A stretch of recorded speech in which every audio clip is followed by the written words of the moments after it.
Bendiciones, apreciados hermanos, su hermano y amigo Ismael González Rodríguez. En controles tenemos a Ismael Eleazar González.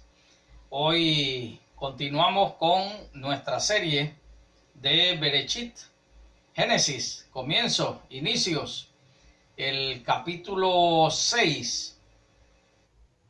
Hoy queríamos hablar un poco acerca de Noah y su arca, pero vamos a dejarlo para la próxima grabación porque hay un material obligatorio aquí iniciando el capítulo 6 de Berechit, de inicio, Génesis, y vamos a tratar de cubrir eso. Y para la próxima entonces vamos con Noah y el arca.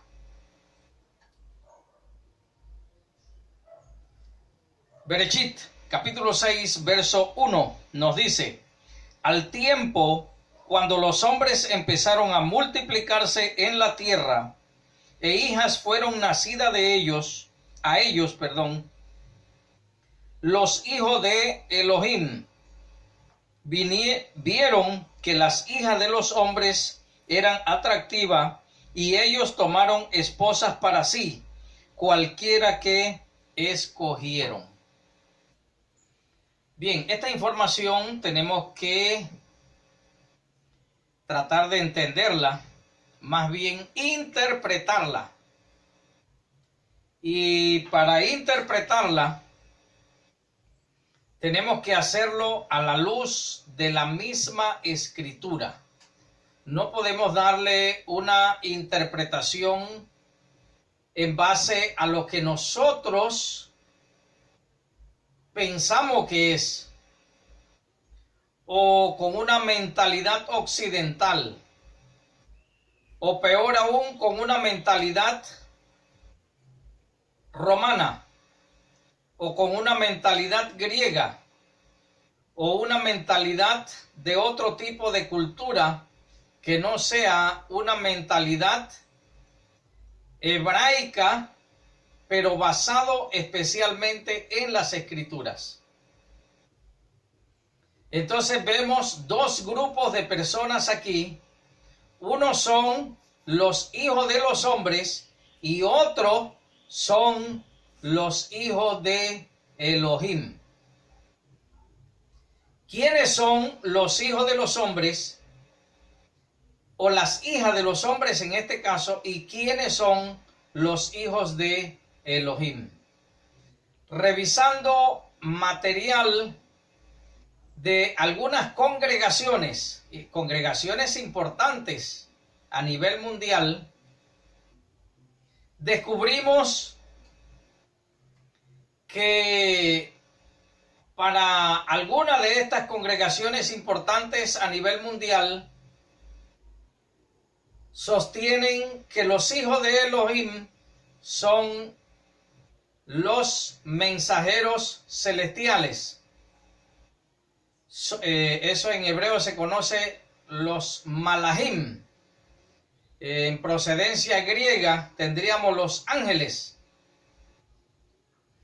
Y ellos lo basan en la carta de Shimón Kefá, y que es la carta de Pedro, un texto que aparece allí, y el otro lo están basando en la carta de Yahudá. Recuerden que aquí estamos enseñándole un poquito lo que es el hebreo y la procedencia o la terminología que hemos heredado del griego. Yahudá viene siendo la carta de Judas. Vamos a analizar el argumento de ellos primero y luego vamos a tratar de exponer el argumento de las mismas escrituras, y lo analizamos y cada uno saca sus propias conclusiones. Vamos a irnos primero al libro de Yahudá. Al libro de Shimón Kefá. Vamos con Shimón Kefá primero. Segunda de Shimón Kefá 2:4. Estamos hablando de la carta de Pedro, el capítulo 2 y el verso 4. Dice lo siguiente. Recuerden que este es el argumento de algunas congregaciones, y no congregaciones pequeñas, congregaciones grandes e importantes a nivel mundial. 2:4 dicen, aquí según ellos explican quiénes son los hijos de los hombres y los hijos de Elohim, y cómo estas dos especies diferentes pueden llegar a unirse en matrimonio y procrear. 2:4 dice lo siguiente: porque si Yahweh, o Jehová, como usted quiera llamarle, o Yahweh, o Elohim, o Adonai,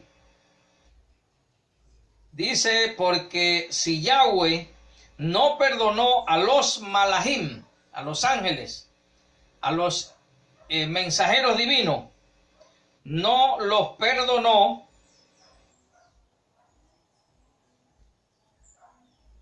que pecaron, sino que fueron arrojados en mazmorras de oscuridad más profunda que el Sheol, para ser reservados para el juicio. Dice aquí que los hijos de Elohim son los malahim, o los ángeles, o los mensajeros divinos. No, por ningún lado dice eso aquí. Repetimos el argumento. Dice, porque si Yahweh no perdonó a los malahim que pecaron, sino que fueron arrojados en mazmorras de oscuridad más profunda que el Sheol, para ser reservados para el juicio. Eso es todo lo que dice. La información que Shimon Kefá, Pedro, nos dice aquí es que algunos malahim, algunos ángeles, algunos mensajeros celestiales, en un momento dado pecaron y fueron arrojados a el abismo, dice algunas versiones, y allí están reservados hasta el día del juicio. Hay bastante material sobre este asunto de los mensajeros que han sido encerrados en el abismo para el juicio, pero no vamos a analizar tanto eso, sino vamos a buscar cómo interpretar Bereshit, Génesis, el capítulo 6, los versos 1 y 2. Así que creo que no hay un argumento contundente para decir que estos mismos malahim, ángeles enviados celestiales, fueron los mismos que se casaron con las hijas de los hombres y procrearon. Creo que no podemos afirmar eso utilizando este texto como argumento. Vamos a irnos a la carta de Yahudá. Vamos a irnos un momentito. Un segundo.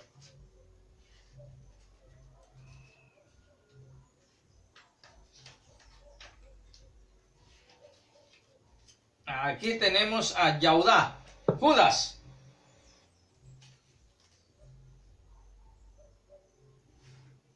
Vamos a buscar la referencia. Está en Yahudá 1:6. Yahudá, Judas, nada más tiene un solo capítulo. Tiene un solo capítulo y vamos a analizar el verso 6. Yahudá 1:6. Este es otro argumento que presentan algunas congregaciones de que estos mismos ángeles, malahim, mensajero divino, son los mismos de Berechit o Génesis capítulo 6, versos 1 y 2. Dice lo siguiente: y a los malahim, a los ángeles, que no se mantuvieron dentro de su autoridad original, sino que abandonaron su propia morada, Él los ha guardado en oscuridad, atados con cadenas eternas para el juicio del gran día. No hace una vinculación directa con Berechit 6, 1 y 2, sino sencillamente lo que está diciendo, que en cierto momento estos malahim, estos ángeles, estos mensajeros celestiales o divinos, pecaron y como no se mantuvieron bajo la autoridad original, ellos voluntariamente, dice Yahudá Judas, ellos voluntariamente abandonan el lugar donde ellos estaban, pero ahora son atados con cadenas y retenidos en ese lugar para el juicio del gran día. Estos son los dos grandes argumentos que presentan estas congregaciones, y cada uno de nosotros va a sacar sus propias conclusiones. Vamos a ver qué nos dice las Sagradas Escrituras relacionado a este tema. Lo interesante es que nosotros tenemos que darle una interpretación. Ahora, ¿quién le va a dar esa interpretación? Debe ser las mismas Escrituras, y que nosotros podamos sacar nuestras propias conclusiones. En el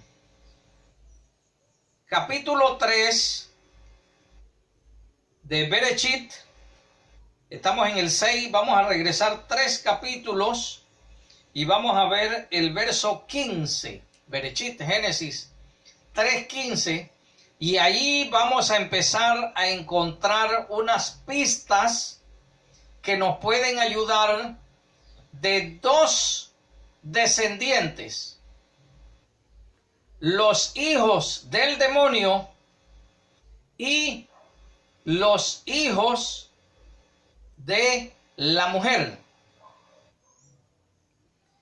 El Todopoderoso, el Creador, después que el demonio a través de la serpiente engaña a Eva, y Java le lleva el fruto a Adán, su esposo, él le dice estas palabras al demonio: pondré enemistad entre tú y la mujer, y entre tu cera y la cera de ella. Cera es descendiente, recuerden que es una palabra que es hebrea. Cera significa descendiente. Primero voy a poner enemistad entre ti, el demonio le está hablando al demonio, entre ti, demonio, y la mujer. Y la otra enemistad que voy a poner es entre los descendientes tuyos, demonio, y los descendientes de la mujer. ¿Quiénes son los descendientes del demonio? Shaul de Tarso es claro cuando él habla acerca de todas las personas que tienen fruto del pecado. Borracheras, orgías, bueno, ahí hay de todo, desorden, sexuales, maledicencia, malas palabras, maldiciones, todas estas cosas que son fruto del pecado. Y hay otro grupo que tiene fruto del Espíritu. Y dice que los frutos, en este caso es el fruto del Espíritu, empieza a describir el fruto del Espíritu, dice, es amor. Y ahora empieza a describir el amor: paz, paciencia, benignidad, bondad, mansedumbre, templanza. En fin, todas estas cosas empieza él a describir. El fruto del Espíritu es el amor. ¿Y qué es el amor? Él empieza a describirlo. El amor es paz, bondad, benignidad, paciencia, fe, templanza. En fin, son 8 descripciones que da ahí acerca del amor. Entonces hay 2 grupos de personas: los descendientes del demonio y los descendientes de la mujer. ¿Quiénes son los descendientes de la mujer? Los descendientes de la mujer nos habla en el siguiente capítulo. Estamos en el 3, vamos al 4. El verso 25 en adelante. Dice: Adán tuvo relaciones sexuales de nuevo con su esposa y ella dio a luz a un hijo a quien llamó Shet, porque Yahweh me ha otorgado otra Sera, otra descendencia, en lugar de Hebel o Abel como lo conocemos, puesto que Caín lo mató. Ya hemos visto, hermanos, quién es el descendiente de la mujer. Shet. Y Shet reemplaza a Hebel. De procedencia griega. Como ellos no pueden pronunciar la she, ellos le quitan la h a todo y le ponen Set. Pero su nombre correcto en hebreo es Shet. Y ese es el problema de los griegos, si no pueden pronunciar eso. Pero ese es el nombre correcto de él. Y él reemplaza a Hebel. Hay algo interesante. Mientras los hijos de los hombres o del demonio se estaban multiplicando, los hijos de Elohim no se podían multiplicar. ¿Por qué razón? Porque no había por el momento quien reemplazara a Hebel o Abel. Así que Adán y Eva tuvieron que tener relaciones, tener a Shet, y mientras él crecía, los hijos que tienen el espíritu del demonio iban multiplicándose rápidamente, y los hijos que tienen el espíritu de Elohim no se podían multiplicar porque tenían que esperar que Shet creciera, se casara y luego tuviera hijos. Pero más tarde todo esto sucedió. Observen el verso 26. A Shet también le nació un hijo a quien llamó Enosh. En este momento la gente comenzó a invocar el nombre de Yahweh o de Jehová, como el nombre que usted quiera ponerle ahí, o de Yahweh. Empezó a invocar ese nombre. Mientras que unos versos atrás nos dice que Caín se aparta de la presencia del Todopoderoso. Cuando una persona se aparta de la presencia del Todopoderoso, lo único que sabe dar es los frutos de uno mismo. Y los frutos de uno mismo es los frutos del pecado. Estamos en Berechit, Génesis, capítulo 4 y el verso 16. Dice: así que Caín dejó la presencia de Yahweh y vivió en la tierra de Nod contra Edén. Mientras que un grupo deja la presencia de Yahweh o del Todopoderoso, de Adonai o de Elohim. El otro grupo está invocando la presencia de Yahweh o de Jehová. Estamos entendiendo, hermanos, que hay dos grupos que son totalmente opuestos. Uno son los descendientes del demonio, que son aquellos que producen o manifiestan, son las obras del pecado, y el otro grupo que son la descendencia de la mujer a través de Shet, que reemplaza a Hebel, y dan frutos de arrepentimiento, frutos del amor, frutos del espíritu.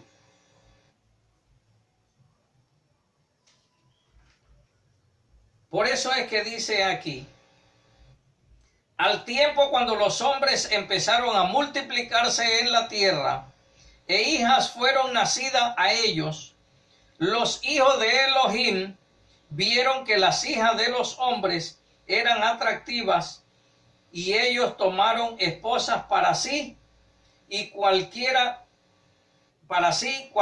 que escogieron. Cada uno fue cogiendo una. El contexto de Bereshit capítulo 6, según unos textos antes, da a entender, recuerden que nosotros ahora tenemos que evaluar para poder hacer la interpretación, porque aquí no está muy claro ni especifica quiénes son los hijos de los hombres y los otros quiénes son los hijos de Elohim. Entonces tenemos que analizar algunos textos para que estos nos ayuden a nosotros a poderle dar una correcta interpretación. Entonces vemos claramente que ni Shimon Kefa apunta directamente que esto se refiere a los malajim, a los ángeles, a los enviados divinos, ni tampoco lo hace Yahudá. Judas tampoco lo hace. Y si nosotros pensamos que estos hijos de Elohim son ángeles, vamos a encontrar dos grandes piedras en el camino. En el libro de Ibrim, que se le atribuye a Shaul de Tarso, el capítulo 1 y el verso disculpen, y el verso 5, encontramos la primera piedra. Si llegáramos a pensar que los malajim, ángeles o enviados celestiales o divinos, son hijos de Elohim, encontraremos dos grandes rocas en el camino que no vamos a poder superar. Uno lo encontramos en Ibrim, Hebreo, capítulo 1 y el verso 5. Disculpen, porque a cuál de los malajim, ángeles, enviados celestiales, a cuál de los malajim Yahweh alguna vez dijo: tú eres mi hijo. Una pregunta que hace: hoy me he convertido en tu padre. ¿A cuál de un ángel o de los ángeles él le ha dicho esto: yo soy tu padre, tú eres mi hijo? Y Yahweh nunca dijo a un malaj es un ángel, está en singular, a un enviado. Y Yahweh nunca dijo a un malaj: yo seré su padre y él será mi hijo. Esa es la primera piedra que vamos a encontrar en el camino, que no nos va a permitir interpretar que un ángel o varios ángeles se les llama hijo de Elohim. Ibrin capítulo 1 y el verso 5 no lo permite. Vámonos a ver qué dice mi gran maestro, el rabí. Allá en el capítulo, déjeme buscar la cita que la registré por aquí un segundito, está en Matillá. Matillá, el capítulo creo que el 22, aquí está. 22. Matillá, Mateo, capítulo 22. Muy bien. Dice que en una ocasión vinieron unos Kadushim. ¿Qué es Kadushim? Kadushim, perdón, no es Kadushim la palabra. Es otra palabra. Los Saduquín. Kadushim son los santos. Los santos. Y lo confundí con la palabra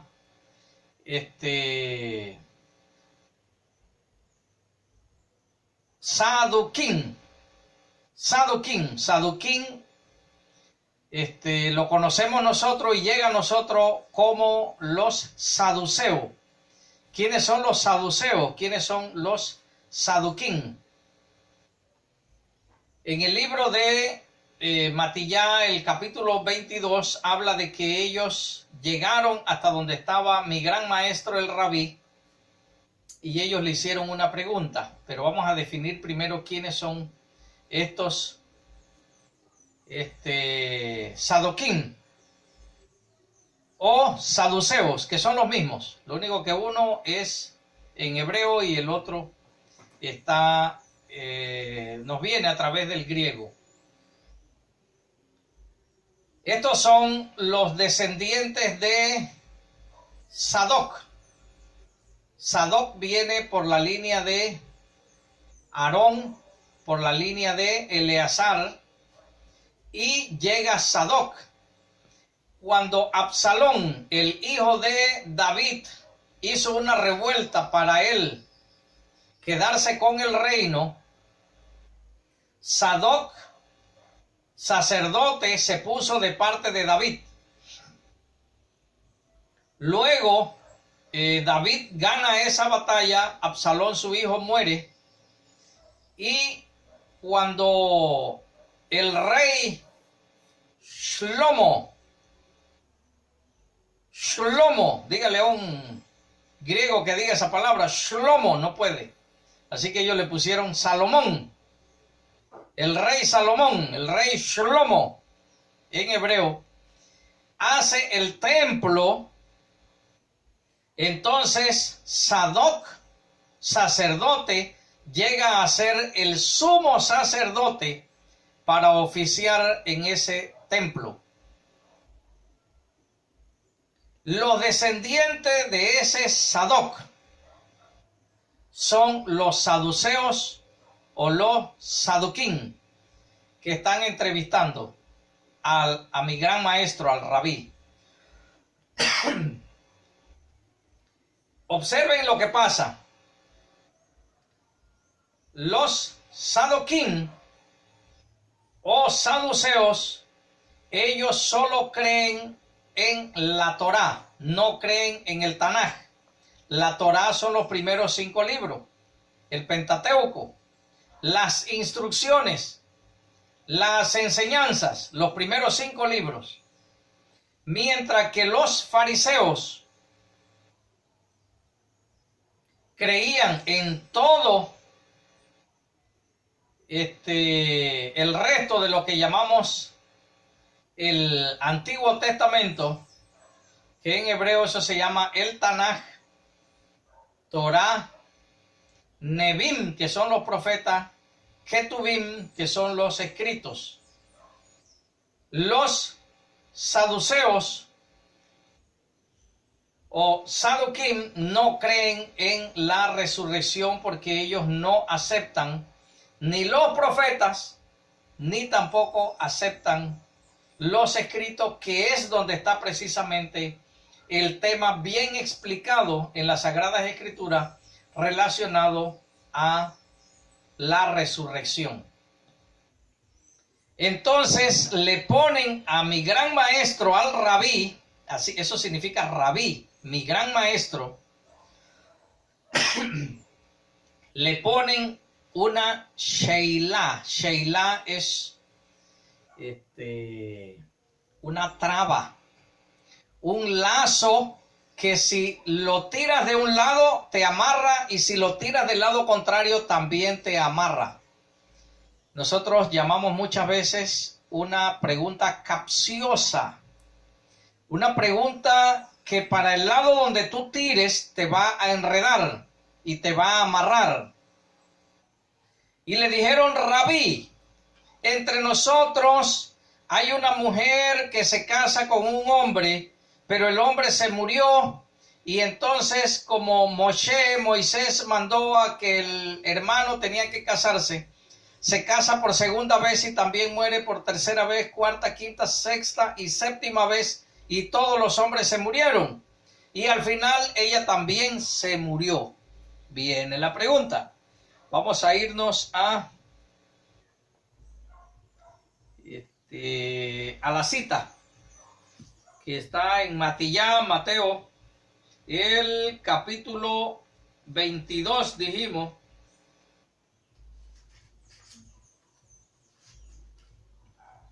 Muy bien.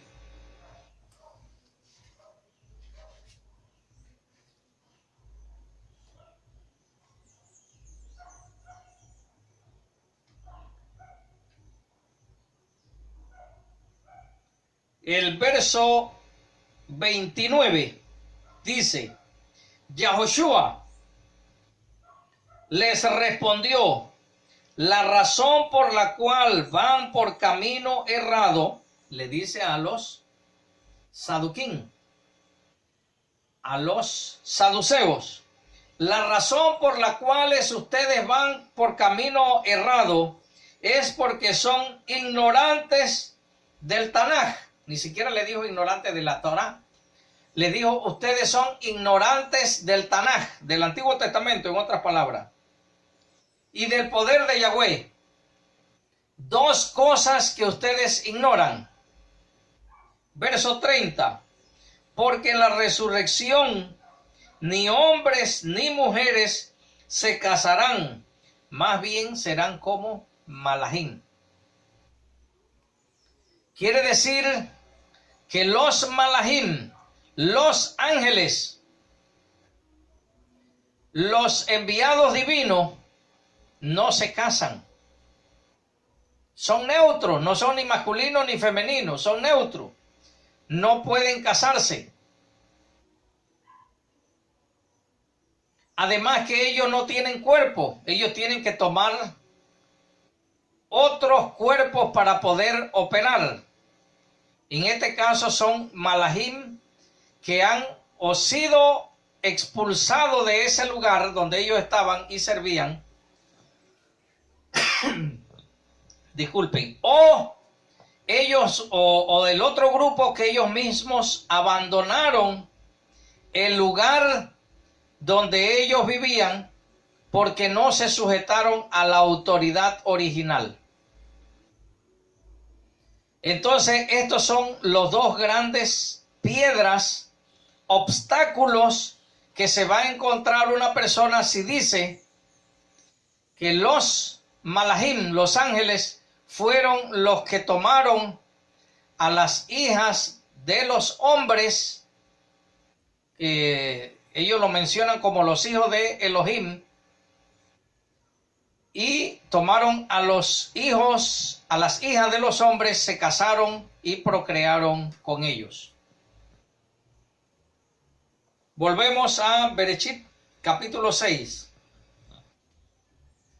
Dijimos que al tiempo cuando los hombres empezaron a multiplicarse en la tierra, recuerden que Caín empezó a multiplicarse y todas las personas que hacían el mal, mientras que Shet todavía no podía, porque primero tenían que engendrarlo, luego crecer, casarse y después multiplicarse.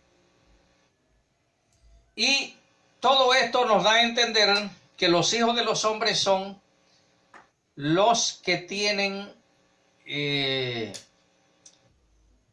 los que pecan, los que tienen frutos del pecado. Dice, e hijas fueron nacidas a ellos los hijos de Elohim. Entendemos aquí por referencia de las escrituras que son los hijos o los descendientes de la mujer, que esto viene a ser Shet y sus descendientes. Ya estudiamos en el capítulo 5. Estudiamos a Shet y sus descendientes y vemos allí una serie de personajes. Vemos a Shet, a Enosh, a Kenan, Mahalaleel, Yeret, Hanok, Metushelach. Vemos aquí a Lemech, a Noah y ahora a Shem.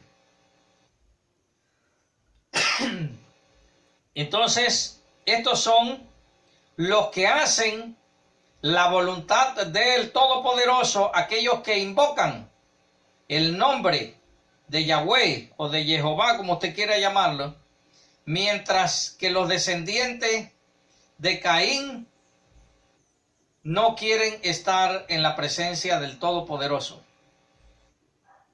El verso 3 dijo, Yahweh dijo, mi ruaj no permanecerá entre estos hombres para siempre, porque ellos son carne, por lo tanto sus días serán 120 años.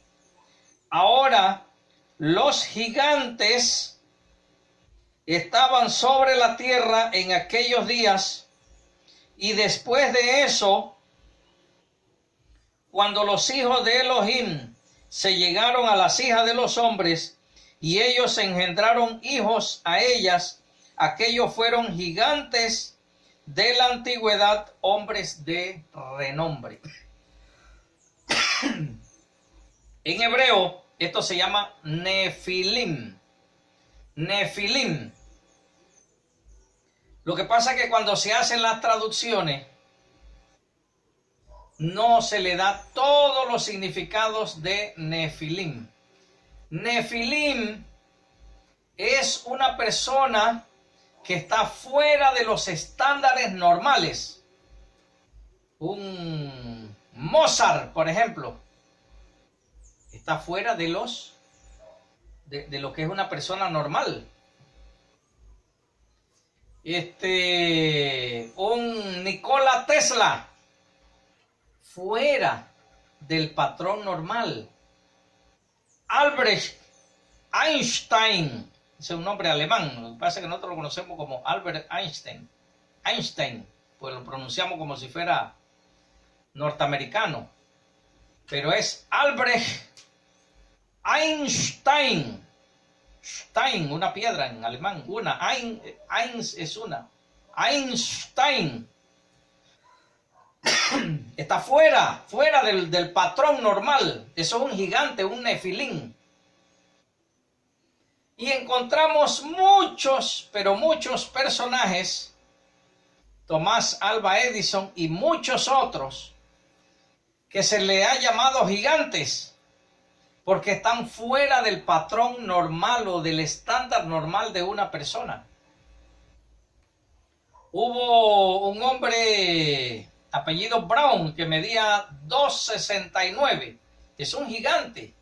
Está demasiado alto. Y luego vino otro, el norteamericano Thomas, creo que se llama el que está en el Guinness Record, con 2,71 metros. Un gigante muy alto. Entonces vemos aquí a muchas personas que están fuera de los estándares. Por eso es que dice aquí que los Nefilim, dice, le voy a volver a leer para que podamos ir entendiendo que no necesariamente eran altos como los hijos de Anak, como aquellos que vivían en Hebrón. No, eran personas de renombre. Dice: ahora los gigantes estaban sobre la tierra en aquellos días, y después de eso, cuando los hijos de Elohim se llegaron a las hijas de los hombres, y ellos engendraron hijos a ellas, aquellos fueron los gigantes de la antigüedad. Fueron las personas que fueron más allá del estándar normal de ellos. Puede ser en estatura, puede ser en grueso, eran mucho más gruesos. Puede ser en fortaleza, puede ser en habilidad para la caza, para cazar, habilidad para guerrear, puede ser habilidad en el comercio, habilidad en la finanza, habilidad pero sobrenatural, o sea, es una persona fuera de serie. Eso es lo que es un nefilín. Nefilín se le aplica a muchas personas siempre y cuando estén fuera del estándar normal del resto de las personas. Entonces vemos aquí que estas personas fueron hombres de renombre.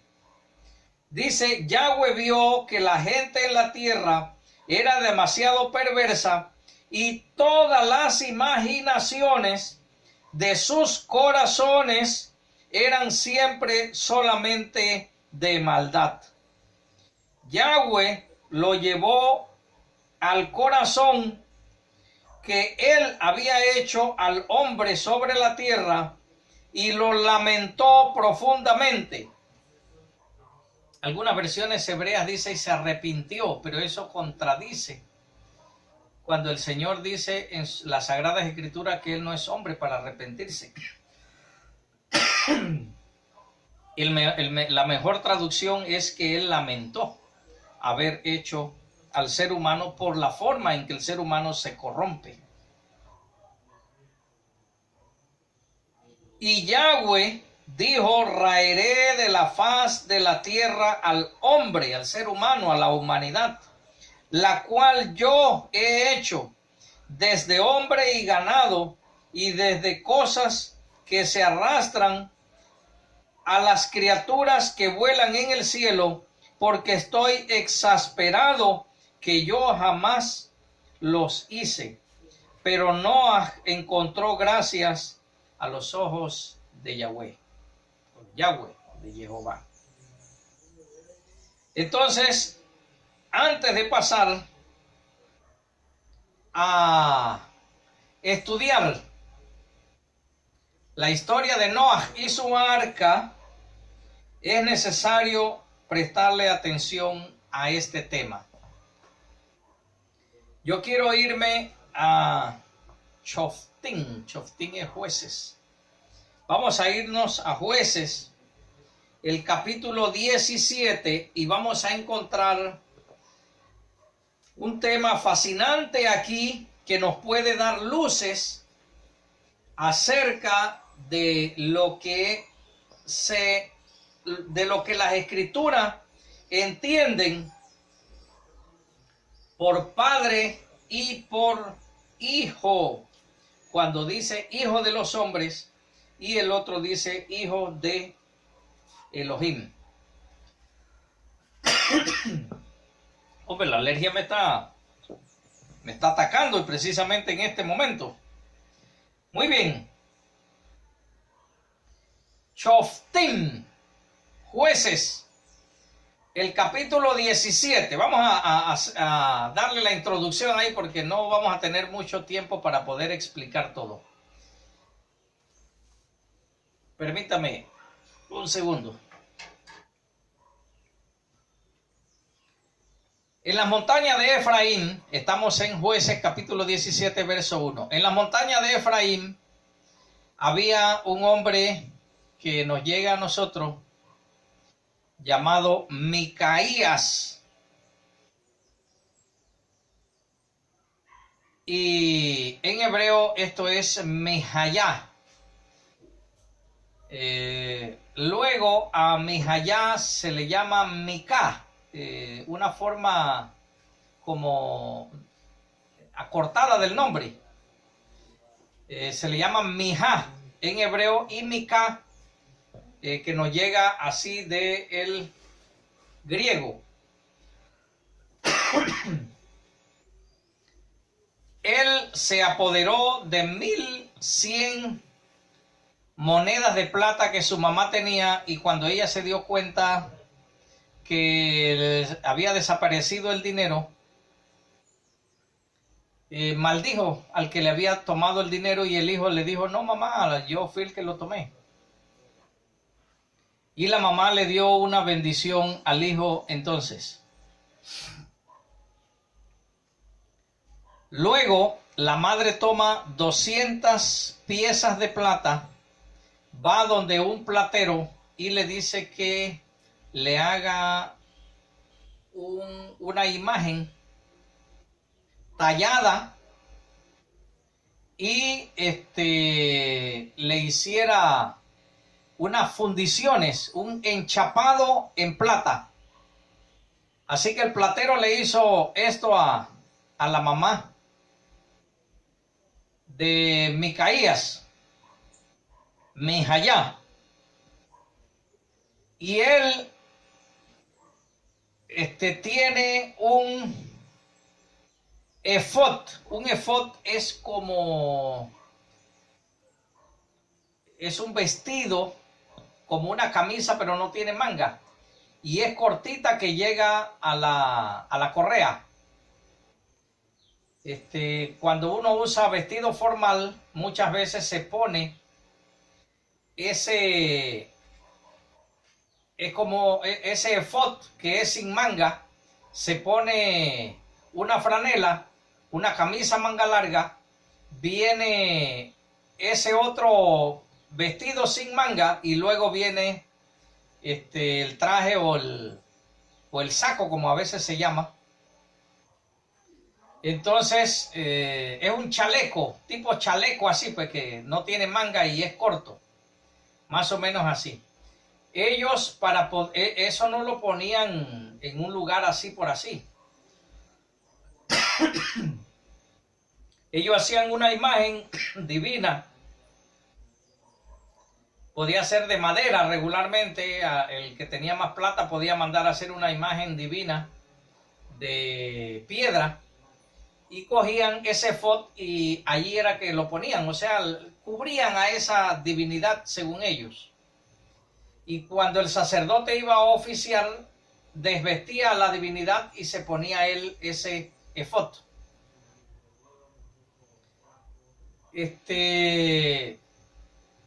Luego,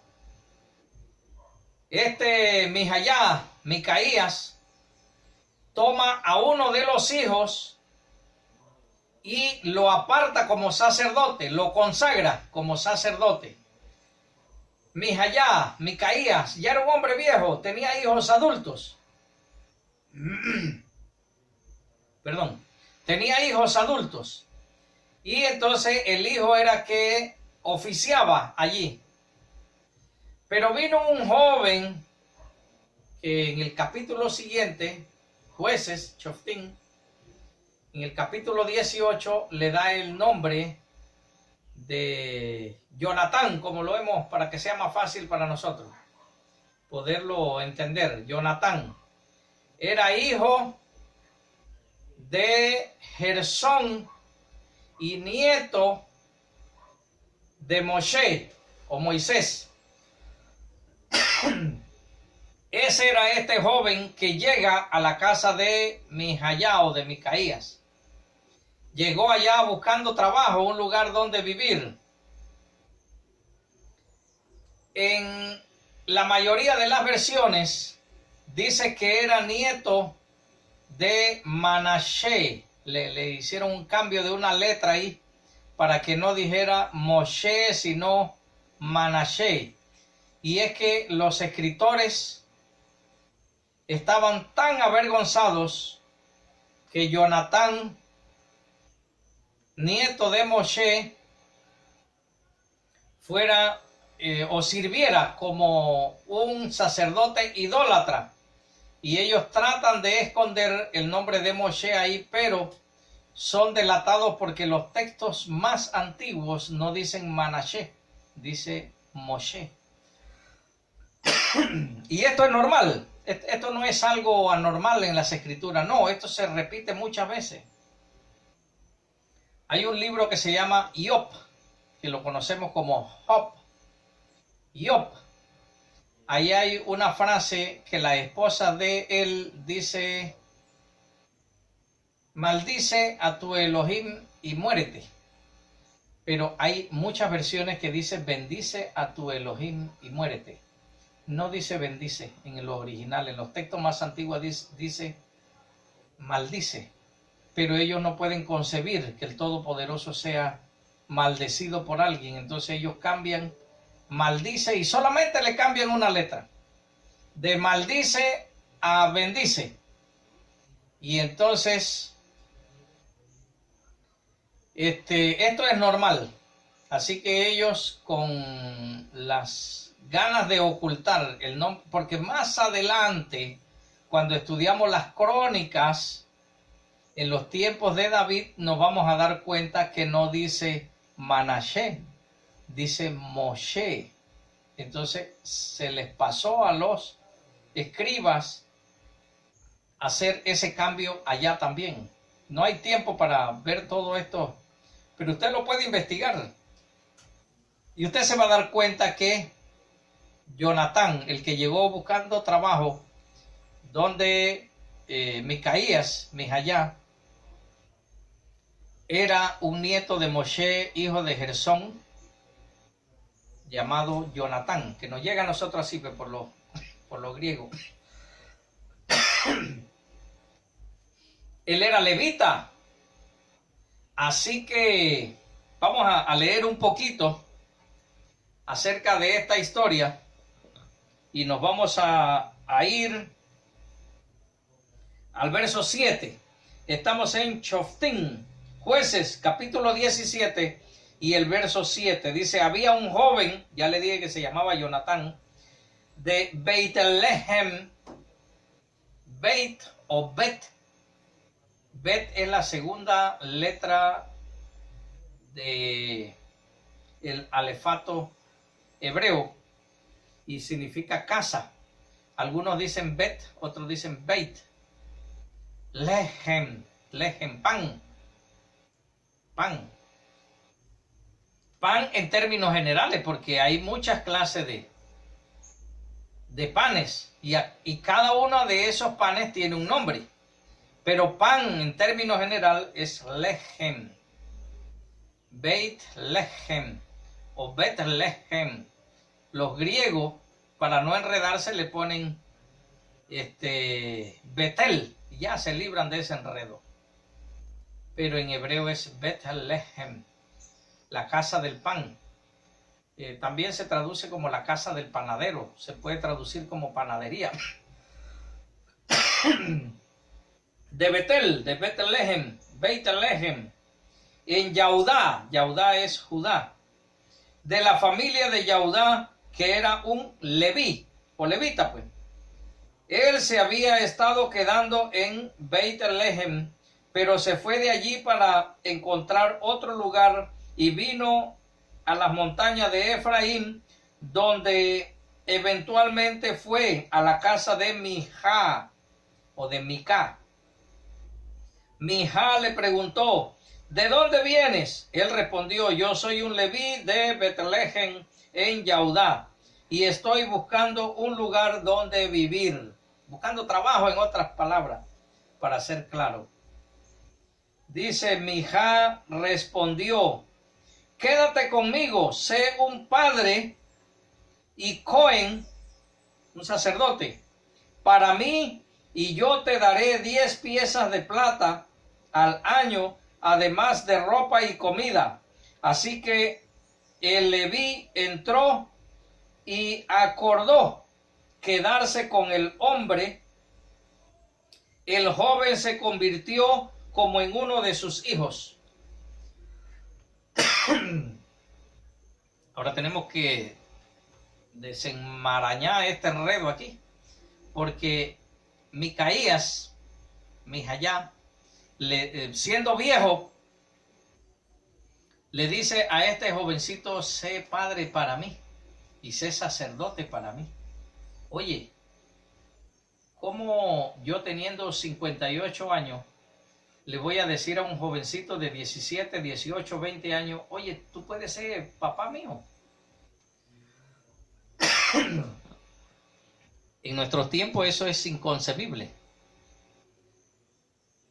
Y dice las escrituras que él se quedó y fue como, Jonatán fue como hijo para Micaías. Entonces, ¿cómo podemos nosotros entender esto? Él le hace una solicitud que sea padre de él y que sea sacerdote, Cohen. Y al final él queda siendo el hijo. Muy bien. En estos tiempos todavía no había escuelas. Y en la comunidad hebrea, el padre es el maestro de los hijos. Para nosotros es difícil, porque usted le pregunta a una persona: ¿cuál es el rol de un padre? Y le explicamos: el rol de un padre es esto y esto y esto. ¿Cuál es el rol de un maestro? Son dos roles diferentes. En hebreo no es así. Padre y maestro juegan el mismo papel. Más en estos tiempos. Más en estos tiempos se juega el mismo papel. Porque no había escuelas. Ellos aprendían todas las cosas, la ciencia, leer, escribir y matemática y el oficio, todo lo aprendían en la casa. Su mamá era su maestra y su papá era su maestro. Entonces, la raíz de padre es Av, en hebreo. De ahí viene la palabra Avino. Abraham Avino, el padre Abraham.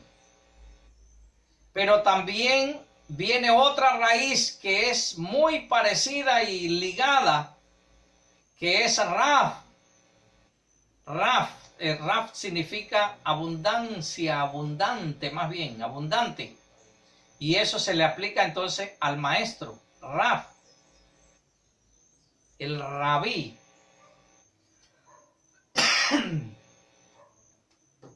Rabeno, el Rav, el maestro, porque estas dos raíces regularmente van juntas, porque son los dos papeles que se juegan. Cuando Yohanan, conocido como Juan, dice muchas veces: hijitos míos, es lo que está diciendo: yo soy tu maestro y tú eres y ustedes son mis alumnos. Yo soy, cuando él dice hijitos míos, ellos son hebreos. Lo que él en realidad está diciendo es que yo soy tu padre, ustedes son mis hijos. Yo soy su maestro, ustedes son mis alumnos. Es muy normal en la comunidad hebrea que los alumnos le llamen a su rabino le llamen padre, y que el rabino es muy común que le llame a sus alumnos hijos. Eso es normal. Eso es normal. Isaías, capítulo 9. Creo que está por allá por el verso 7, una cosa, tal vez 7, 8, por ahí lo van a encontrar. Encontramos una frase que dice que el Mesías iba a venir y que sería Padre eterno. Y los romanos, los griegos, los occidentales decimos, el que va a venir es el Padre eterno. Muy, pero muy mala interpretación, porque eso no se ajusta a las escrituras. Lo que está diciendo allí que el Mesías será un maestro por la eternidad. Eso es lo que él está diciendo, que será un maestro por la eternidad. Y no es que el Padre, suéltalo ahí, hablo, gracias, voy a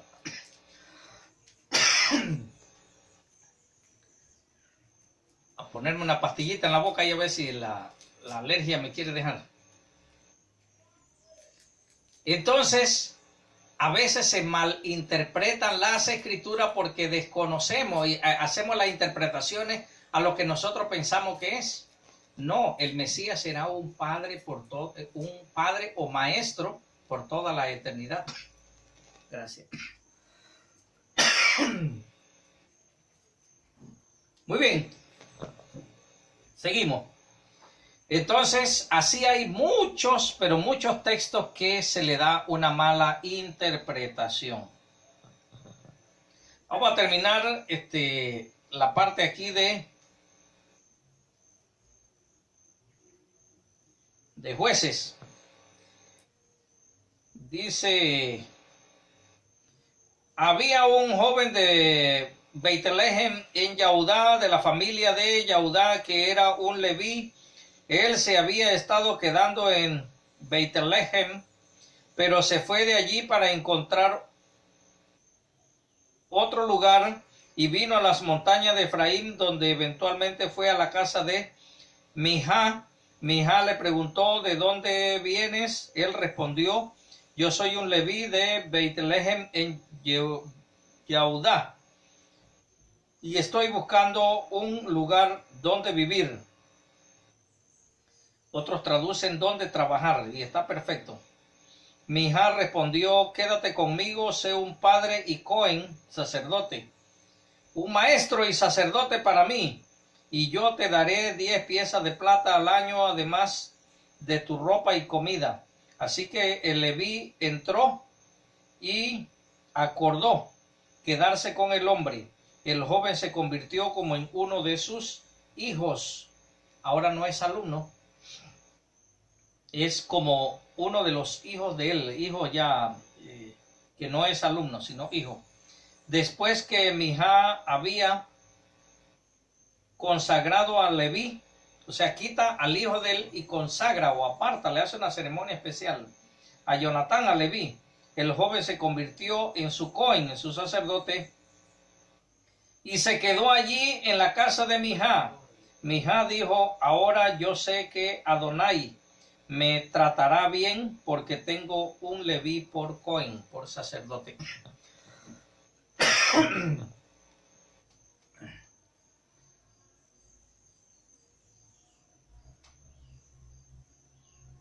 Apágalo.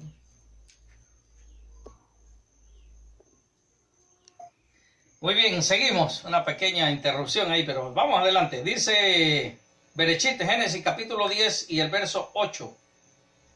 Observe para que veamos el término gigante. Vamos a volver ahora acá. Ya vimos lo que es el término padre, que es lo mismo que maestro. Hijo es lo mismo que alumno. Dice Bereshit, Génesis 10, 8. Cush engendró a Nimrod. Él comenzó a ser un gigante sobre la tierra. Estamos tratando de ver que él no era un gigante sobre la tierra, sino que comenzó a ser un gigante sobre la tierra. Comenzó a ser un poderoso sobre la tierra. Cush engendró a Nimrod. Él comenzó a ser un gigante sobre la tierra. Él fue un cazador gigante delante de Yahweh. Él empezó a ser un gigante sobre la tierra hasta llegar a ser un gigante cazador delante de Yahweh. Por eso la gente dice como Nimrod, un cazador gigante delante de Yahweh. ¿Estamos entendiendo, hermano? Que un gigante es un gigante, pero él no empezó como gigante, él empezó a hacerse gigante. Por eso es que acá en el capítulo 6 de Bereshit dice que los Nefilim, los gigantes, empezó a haber gigantes sobre la tierra y el verso 22 dice, estaban sobre la tierra en aquellos días y después de eso, cuando los hijos de Elohim se llegaron a las hijas de los hombres y ellos engendraron hijos a ellas, aquellos fueron los gigantes de la antigüedad, dice, hombres de renombre. Muy bien, yo creo que quedó claro este tema y cada uno estudie y saque sus propias conclusiones, que las escrituras nos pueden orientar a esto. Y hasta el día de hoy hay dos grupos de personas, dos puertas, dos caminos. Unos queremos hacer la voluntad del Todopoderoso de nuestro Creador. Y tenemos que unirnos a Él e invocar su nombre cada día. Y todo aquel que invoque el nombre de Él será salvo. Entonces tenemos que dar el fruto del Espíritu de santidad. Pero hay otras personas que no tienen que hacer mucho esfuerzo y viven su vida como quieren vivirla. Y ellos automáticamente darán sus propios frutos, que son los frutos del pecado. Entonces, ¿a cuál de los dos grupos usted le gustaría pertenecer? Todo aquel que invoque el nombre. ¿Cuál es el nombre? Puede ser Yahweh, Jehová, Yahweh, el Elión, el más grande de todo. Entonces vemos aquí que todo aquel que invoque ese nombre y siga por ese camino y dé fruto de arrepentimiento, ese será salvo. Entonces analice estos dos grupos y piense en cuál de los dos grupos usted quisiera estar. Y en los dos grupos va a recibir consecuencias. En la actualidad vamos a ser perseguidos por los hijos de los hombres. Pero cuando todo esto termine y venga el juicio, entonces el Señor nos va a pedir cuenta a nosotros por lo que hayamos hecho. Así que todas esas personas que no se quisieron esforzar, no quisieron creer, no quisieron apartarse del mal, entonces van a recibir las consecuencias. Analice este material, estúdielo, búsquelo y tome su mejor decisión. Bendito sea el Señor Todopoderoso, bendito su Hijo, bendita sea su palabra para siempre. Y pedimos en el nombre de Yahshua, nuestro Adón, que Él nos pueda bendecir a cada uno de nosotros. Bendiciones.